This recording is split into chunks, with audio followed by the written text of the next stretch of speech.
The reason we were playing that song is because National Day of Prayer, and our president, who's a devout Catholic, he did not mention God. What are your thoughts? Oh, man, you know, we talked to Franklin Graham about this last night. He was very kind, saying maybe he didn't know it. Maybe someone else wrote it and he wasn't aware of it.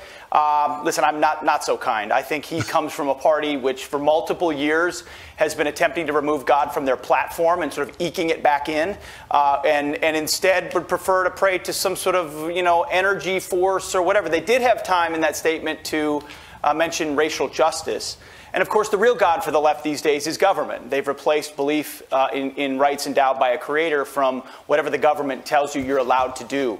So it is, it's a sad state of affairs. And I think ultimately, you know, this is our found in 1775 was the first national moment of prayer when they prayed prayed to not just to God but to Jesus Christ for support and providence in the endeavor against the greatest empire the world had ever seen. And then of course Truman codified it and Reagan made it the first Thursday of every May. This is a real thing, prayer for guidance, and it's not a virtue signaling holier than thou practice. I mean, I don't speak for you guys, I speak for myself, but it's only because we know how fragile, fallen, humble we really are, and that only through prayer can we seek the power and wisdom of God. Yeah, so true. I think you're probably right. He probably did not write that proclamation. I think they have staff do that. Pete, you know, we've been talking about big tech and, you know, the influence they've got over America's discourse these days. And for a long time, we have only heard from Republicans. But yesterday, we heard from Senator Elizabeth Warren, a Democrat, and she doesn't like what Facebook is doing either. She's okay with keeping Donald Trump off the platform. But she said this in a tweet yesterday. Facebook is a disinformation for profit machine that won't accept responsibility for its role in the society, in the safety of our democracy and people. President Trump should be banned for good, but Facebook will continue to fumble with its power until Congress and antitrust regulators rein in big tech.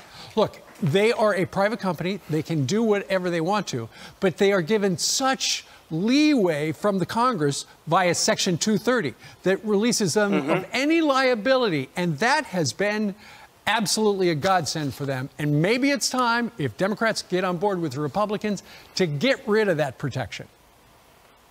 Yeah, maybe it is. And I hope maybe there's a meeting of the right and the left on this because of the power. But I mean, she takes on Facebook what says Trump should definitely be banned. So Elizabeth Warren's issue with Facebook is they make too much money. They're too big. Anybody that makes too much money is got to be broken up and they're a monopoly. The issue conservatives have with Facebook is you're not actually a platform of free speech. You banned the president of the United States. Now you're banning his supporters. You shadow ban people all the time. The reason why Elizabeth Warren and the left ultimately may not want to do something about Facebook and Twitter is they're the biggest super PAC the Democrats have. Their lobbyists are in the back pocket of Democrats. They do their bidding. They do their bidding every day. They control what everyone sees, and it's only targeting conservatives. So I take this with not an itty, with a massive grain of salt. She doesn't want to earnestly break up Facebook because of what it's doing to speech. She's got her own agenda, of course.